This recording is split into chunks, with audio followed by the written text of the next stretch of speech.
Here's check on stories we're following for you this morning on Robin Hood Radio. Our forecast calls for increasing clouds, a high near 50, and a chance of rain by tonight.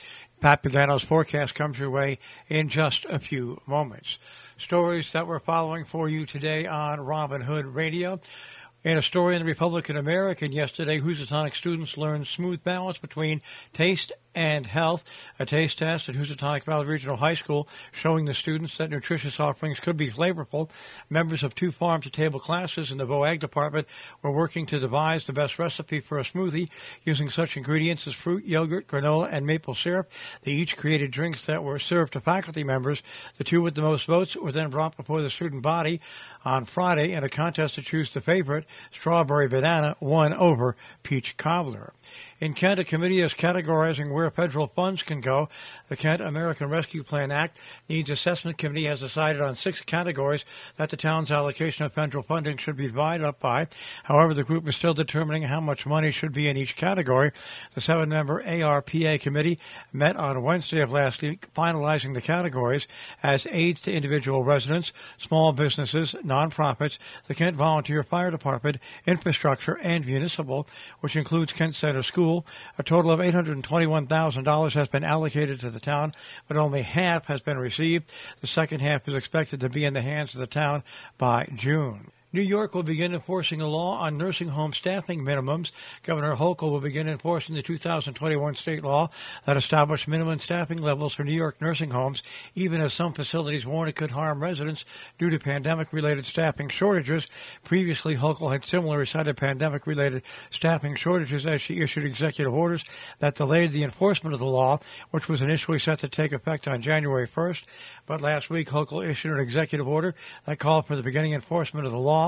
It came after the Attorney General and members of the 1199 SEIU Healthcare Workers Union last week called on the Democratic governor to implement the law, which was approved under former Governor Andrew Cuomo.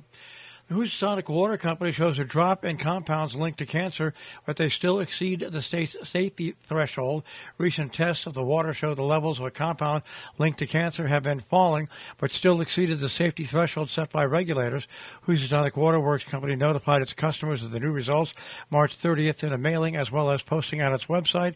The notice says that the water is unsafe to drink. A notice would go out within 24 hours. Customers who might be at increased risk of drinking water might want to consult their doctor, the notice says.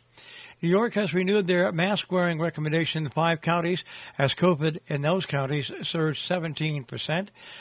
Amid the uptick in infections, the State Health Department on Friday issued a alert recommending mask wearing, regardless of vaccination status, in all public indoor spaces in Cayuga, Cortland, Madison, Onondaga, and Oswego counties. Previously, New York ended its indoor mask mandates for public places and schools on February 10th and March 2nd, respectively. Overall, New York ranked 9th among the states where coronavirus was spreading fastest on a per-person basis last week. The ruling against New York's redistricting has temporarily been put on hold. A trial court ruling that declared New York's new congressional and legislative district maps unconstitutional was temporarily stayed by a state appeals court judge yesterday. The interim order from the appellate division, Justice Stephen K. Lindley, is in effect until Thursday, when oral arguments in the case are scheduled. Another decision on whether to extend the stay is expected later that day. Some meetings going on in our area. In Salisbury today, the Salisbury Historic District Commission has a meeting. In Cornwall tonight at 7 o'clock, Inland Wetlands, a Zoom meeting, and the Board of Selectmen, a Zoom meeting at 7:30. In Hillsdale, the Zoning Board of Appeals, Town of Hillsdale, is holding 2 public hearings tonight at 7:30 to consider an application by John Adams for an area variance to work within the Ridgeline Overlay District at 45 LaBranch Road, and an application by James and Pamela Carden for the expansion of the limitations of their current special use permit at 2846 State Route 23.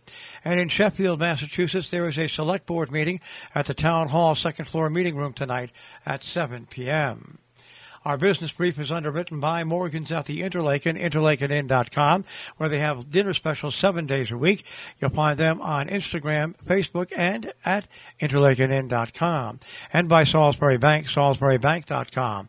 Dow Jones Industrial Average will start off the day today at 34,921.88. The Nasdaq at 14,532.55, and the S&P 500 at 4582.64. We'll take a look at that tri-state forecast. That'll come your way in just a few moments.